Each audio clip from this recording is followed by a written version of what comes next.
ابو رضا، ازيك يا كابتن برنس؟ الله يسلمك يا حبيبي يا غالي. الله يخليك. الزمالك رايح على فين؟ والله الزمالك المشكله اللي هو ارتكب جريمه في حق نفسه. اوه، جريمه كبيره، الزمالك عمل جريمه بشعه. ايه هي الجريمه؟ ان هو كسب السوبر افريقيا من الاهلي. دي كارثه، دي كارثه. دي كارثه ليه؟ ما يكسبش الاهلي، يعني زعل المسؤولين، زعل البلد كلها ما زعلانه. انت بقى اللي هتنام زعلانين؟ ده السوبر الافريقي انا عدى عليه سنه. هو من ساعتها ما شفناش اي حاجه من ساعتها. خدنا كاس مصر، بيراميدز كده كده كعبنا عليه بالعافيه وبالزق. ده فريق يعني. بس الزمالك من بعد السوبر الافريقي اللعيبه بتمشي، مشاكل اداريه كتيره، النادي بيفلس. ازاي تكسبنا وانتوا وحشين؟ طب ما هيجي لك واحد مثلا اهلاوي يقول لك طب واحنا ايه ذنبنا في اللي انتوا فيه؟ انتوا مثلا اداره فاشله. ما اختلفناش. اه، انا معاك كل حاجه. بس مثلا يعني حته مثلا زي ارض الزمالك من 2003 جاي تفتكر النهارده اللي هي مثلا عليها مشاكل وعليها حكايات ولما الزمالك بدا يشتغل فيها جاي تسحبها. انا ماليش دعوه بالاهلاويه، خلي بالك. انت مثلا الاداره بتجاملك، او مثلا الناس المسؤوله عن الكوره في مصر بتجامل النادي الاهلي، تمام؟ انا ماليش دعوه انت مالكش ذنب. انا بتكلم بوجه رساله للمسؤولين.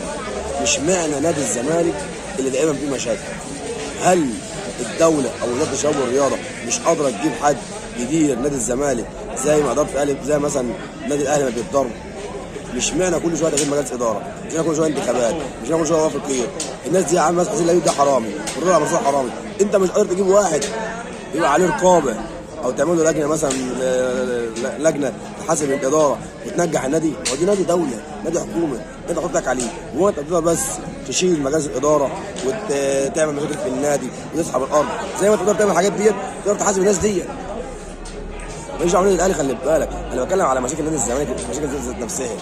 ليه الزمالك فيه مشاكل على طول؟ يقول لك منكم يا عم، شيل الناس دي مننا. انا كل ده بتكلم على منكم يا عم، ما اختلفناش. انا مثلا دلوقتي مثلا بيجي مثلا حته مثلا بالنسبه لجمهور الاهلي، بس عايز اقول بس على كده الناس اللي هي مثلا بتشجع الاهلي، انا ما عنديش اختلاف معاهم اللي الاهلي اقوى فريق في افريقيا يا كابتن برنس. وما عنديش مشاكل معاهم ان الاهلي اقوى فريق محلي وافريقي وبيروح بطوله. ده خلي بالك الاهلي لو ما خدش الدوري او ما خدش افريقيا اسمه فشل. اه، بامكانيات اللعيبه اللي موجوده الفلوس المعدة، وراك قاعده جماهيريه، عندك قاعده جماهيريه جباره.